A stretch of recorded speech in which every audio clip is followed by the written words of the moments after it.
One is an ancient alpha predator, a force of nature, fighting to keep the world in balance. The other is a walking nuclear nightmare, a grotesque, ever-evolving catastrophe born from mankind's mistakes. We're putting Legendary's King of the Monsters in the ring with Toho's God Incarnate.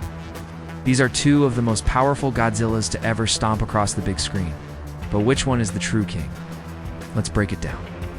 On one side, you've got the Godzilla from the 2014 blockbuster, reintroduced to the West as a colossal guardian of nature. And on the other, the horrifying star of Toho's 2016 masterpiece, Shin Godzilla, a creature that's less of an animal and more of a theme, a continuous, unfolding disaster. They represent two completely different ideas of what Godzilla should be. So today, we're putting them to the test, category by category, to see who would likely walk away from an all-out brawl. First up, let's talk numbers. Legendary's Godzilla is a beast, standing at an imposing 108.2 meters, or 355 feet, and weighing a hefty 90,000 tons. But Shin Godzilla, in its final, horrifying fourth form, just edges him out.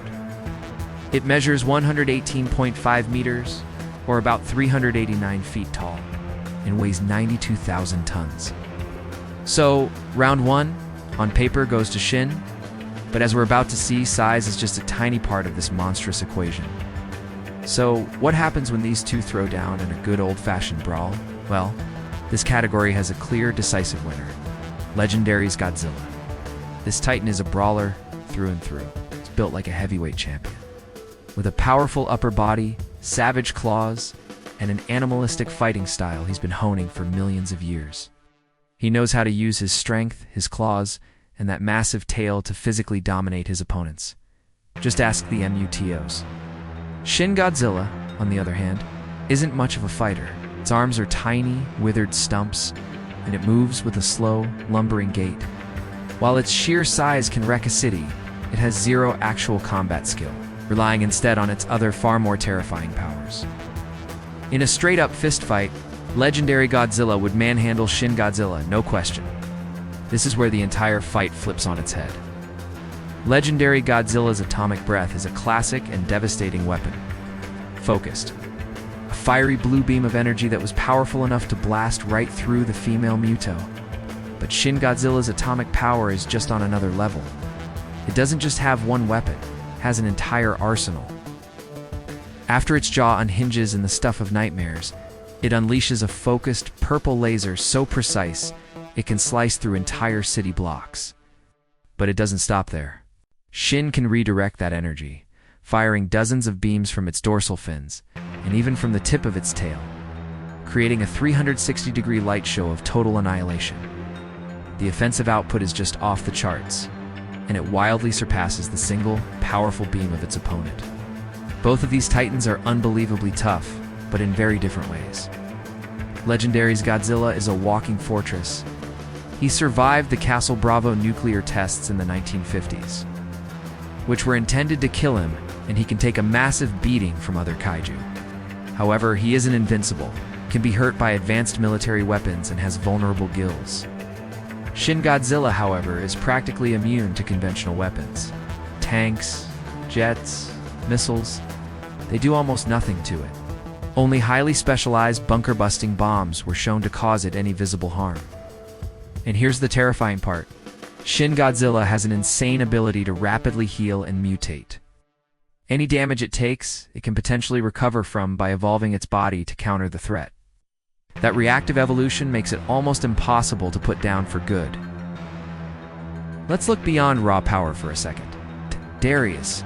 Godzilla shows clear animal intelligence and instinct. He's a thinking, strategic fighter who acts with a clear purpose, maintaining the natural order. He's the alpha, the king. Shin Godzilla's intelligence is something else entirely.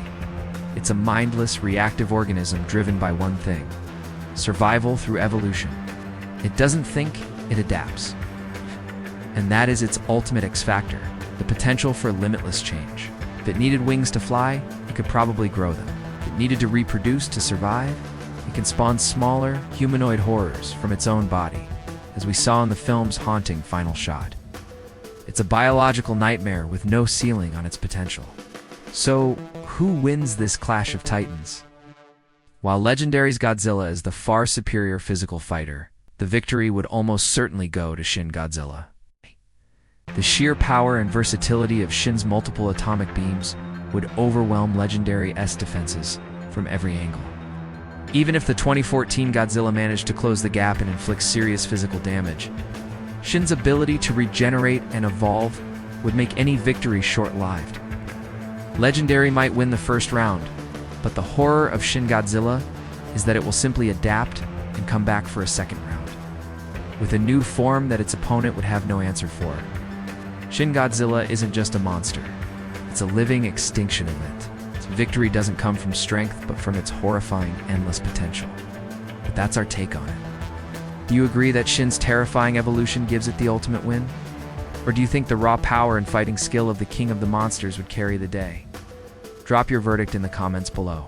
If you enjoyed this monster breakdown, be sure to subscribe and ring that notification bell for more battles from the world of giants.